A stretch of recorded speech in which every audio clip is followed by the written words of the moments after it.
আর এবার নজর রাখবো আবহাওয়ার খবরের দিকে।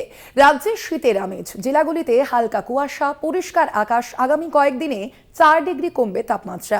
মালদা, উত্তর ও দক্ষিণ দিনাজপুরে কুয়াশার দাপটও লক্ষ্য করা যাবে।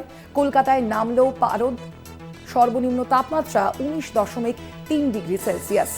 রাজ্যে শীতের হাওয়া, আগামী কয়েকদিনে আরও কমবে তাপমাত্রা, এমনটাই জানিয়েছে ইতিমধ্যেই আলিপুর আবহাওয়া দপ্তর। এবং একই সঙ্গে জানানো হয়েছে মালদা, উত্তর ও দক্ষিণ দিনাজপুরে কুয়াশার দাপটও একই সঙ্গে পরিলক্ষিত করা যাচ্ছে। কলকাতায় নামলো তাপমাত্রার পারদ। আমরা আরো আপডেট নেব, আমাদের সঙ্গে প্রতিনিধি রয়েছেন ফোন লাইনে শাশ্বতী রায়। শাশ্বতী, কি জানা যাচ্ছে এখনো পর্যন্ত, আবহাওয়ার কি আপডেট রয়েছে?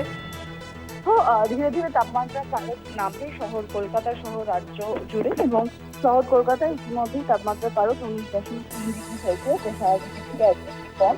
এবং যে পরিস্থিতি ধীরে ধীরে তৈরি হচ্ছে তাতে করে বলাই যায় যে শীতের আমেজ জাঁকিয়ে পড়তে চলেছে, এবং এই নভেম্বরের শেষেই কিন্তু জাঁকিয়ে শীত পড়ার সম্ভাবনা তৈরি হচ্ছে। ইতিমধ্যে উত্তরে হাওয়া বইছে এবং যার জেরে তাপমাত্রা পারদ ধীরে ধীরে নামছে পশ্চিমের জেলাগুলিতে বিশেষত।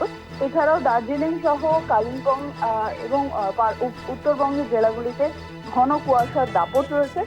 বিশেষত মালদা এবং উত্তর দিনাজপুর, এই দুই জেলাতে কুয়াশার দাপট সব থেকে বেশি। তাছাড়াও দার্জিলিং এর তাপমাত্রাও কিন্তু 6 থেকে 5 ডিগ্রি সেলসিয়াসের আশেপাশে ঘোরাফেরা করছে। সেক্ষেত্রে শীতের আমেজ বলাই যায় উত্তর থেকে দক্ষিণ সর্বত্রই শুরু হয়ে গেছে। অনুকূল পরিবেশ রয়েছে শীত প্রবেশ করার, এবং উত্তরে হাওয়া যা সব থেকে বেশি কার্যকর শীত পড়ার ক্ষেত্রে, সেই হাওয়াও কিন্তু বইছে রাজ্য জুড়ে। এর প্রথম প্রভাব পড়তে চলেছে একেবারে বলা যায় পশ্চিমের জেলাগুলিতে। ইতিমধ্যেই পুরুলিয়ার তাপমাত্রা 14 ডিগ্রি সেলসিয়াসের কাছাকাছি ঘোরাফেরা করছে, এবং আরো বেশ কিছুটা পারদ পতন হওয়ার সম্ভাবনা রয়েছে বীরভূম এবং বাঁকুড়া জেলার ক্ষেত্রে।